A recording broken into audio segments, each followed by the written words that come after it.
관악산이나 청계산 같은 도심 속의 공원들 많이들 찾으시죠? 그런데 내후년부터는 이런 곳들을 이용하기가 어려워질 수도 있습니다. 2020년부터 공원 내 사유지에 대한 재산권 행사를 허용해주기로 했기 때문입니다. 벌써부터 갈등이 시작됐습니다. 밀착 카메라 구혜진 기자입니다. 큰 산이나 공원이 부족한 서울 강남권에 이곳 청계산은 숨통이 트이게 하는 녹지입니다. 평일이나 주말을 가리지 않고 많은 등산객들이 찾는 곳인데 2020년부터는 이곳을 등산을 못할 수도 있습니다.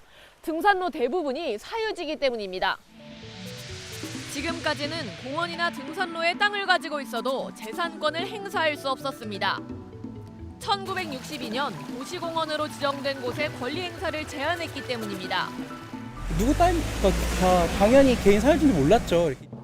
하지만 1999년 헌법재판소가 재산권 침해가 지나치다며 20년 내에 매입을 하지 않으면 지정을 취소하라는 판결을 내렸습니다. 오는 2020년에 전국 1,100여 곳, 186제곱킬로미터에 달하는 도시공원 구역이 해제될 전망입니다. 땅 소유주들은 대비에 나섰습니다. 구청에서 만든 공원 안내판과 산책로가 보이는데요. 그 아래쪽에 있는 울타리 위에는 철조망이 둘러져 있습니다. 그 앞쪽에 있는 출입문에는 아예 자물쇠로 걸어 잠궈놨는데요. 그 옆에 붙어있는 폐쇄 안내에는 개인의 사유지이기 때문에 사유재산 관리를 위해 출입구를 폐쇄한다고 써져 있습니다. 아직까지는 공원 내 사유지라도 폐쇄할 수 없지만 소송 중인 경우엔 가능하다는 점을 이용한 겁니다. 많이 불편하죠. 이 서리풀공원이 이게 꿈이에요, 꿈. 서울 시내 강남 한복판에 이 새소리 나고 나무 울창되고. 개발을 위해 의도적으로 자연을 훼손했다는 정황도 포착됩니다. 제초제가 뭔가를 다 뿌렸다고 다 죽였잖아. 저기 보면 나무 많았었는데.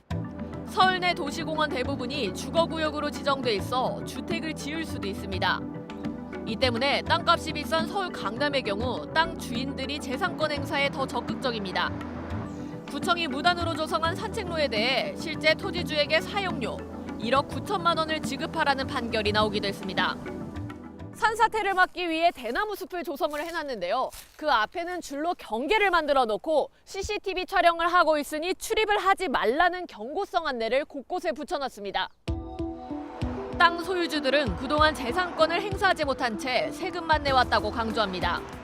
주민들이 자기네는 이 산이 있어서 땅값이 오르고 여기는 힐링하는 아주 아름다운 좋은 동네고 이 땅 가진 사람은 50년을 이 땅을 갖고 세금만 내고.